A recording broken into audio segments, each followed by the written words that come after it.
तर नेहमीच सोप्या पद्धतीमध्ये तुमच्याबरोबर मला हार, कंठी, वेणी शेअर करायला आवडते। आज सुद्धा हा सुंदर हार तुमच्याबरोबर शेअर करते, छान अशा कमळाच्या फुलांचा आणि एकदम भारी दिसते। तुम्ही बघू शकता व्हिडिओमध्ये, आणि व्हिडिओ बघता तर लाईक शेअर करा।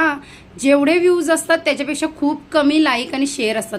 कॉमेंट्स तर तुमच्या भारी असतात, त्याच्याचप्रमाणे तुमच्याबरोबर मी प्रत्येक गोष्ट शेअर करत असते।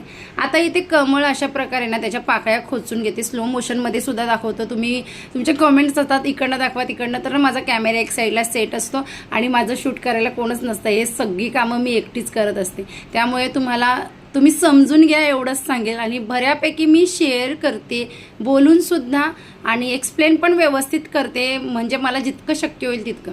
कमळ खोचलं कसं ते बघितलं, आणि त्यानंतर जिप्सीच्या अशा प्रकारे जुड्या करून घेते। जिप्सीच्या जुड्या पाहिजे तेवढ्या करून घेतल्या। त्यानंतर सफेद शेवंती आहे, तिचाच हार बनवणार आहे। सुई धागा, आता धागा जितका पाहिजे तितका हार मोठा आपण धागा घ्यायचा। त्यानंतर आपण कमळ जे तयार केलेले ते अशा प्रकारे स्टार्टिंगला कमळाच्या तोंडाकडच्या साईडने असं ओवून घ्यायचं। त्यानंतर त्याच्यावर जिप्सी अशा प्रकारे ओवून घ्यायची। आता ओवूनच बोलेल, दुसरा काही शब्द असेल तर सुचवा मला कमेंट्समध्ये। तर अशा प्रकारे आपण मस्तपैकी एक भाग तयार केलेला। आता जांभळी शेवंती पण होती आणि ना भरपूर सारी भारी भारी फुलं आणलेली।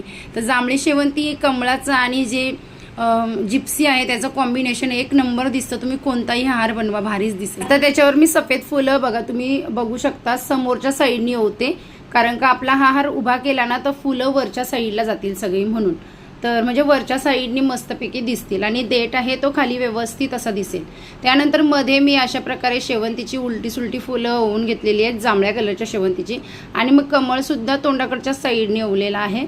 आणि मग मध्ये अशी प्रकारे जिप्सी लावली, आणि आता मी दुसरी साईड करते, तर मी शेपटीकडच्या साईडनी कमळ ओवून घेते। माझी भाषा समजून घ्या, एक्सप्लेन मला जितकं चांगलं करता येईल तितकं मी करण्याचा प्रयत्न करत असते। हे सुद्धा काम हार्ड आहे, जितकं काम मी करते ना त्याच्यापेक्षा हे करणं हार्ड आहे, म्हणजे एडिटिंगचं।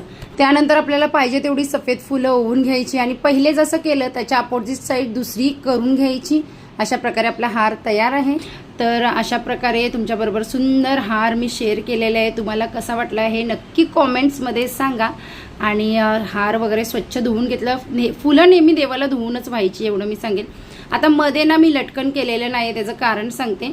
तर मध्ये तुम्हाला लटकन आवडत असेल तर करा, कारण का ते मध्ये ना माझ्या दत्तगुरूंच्या नवनाथांच्या तोंडावरच येतं, म्हणून मी अशाच प्रकारे राऊंड शेपमध्ये हार करते। हार एक नंबर भारी झाले, आनंद बघू शकता चेहऱ्यावरचा। चला भेटूया छानशा नेक्स्ट ब्लॉगमध्ये, आता बाय।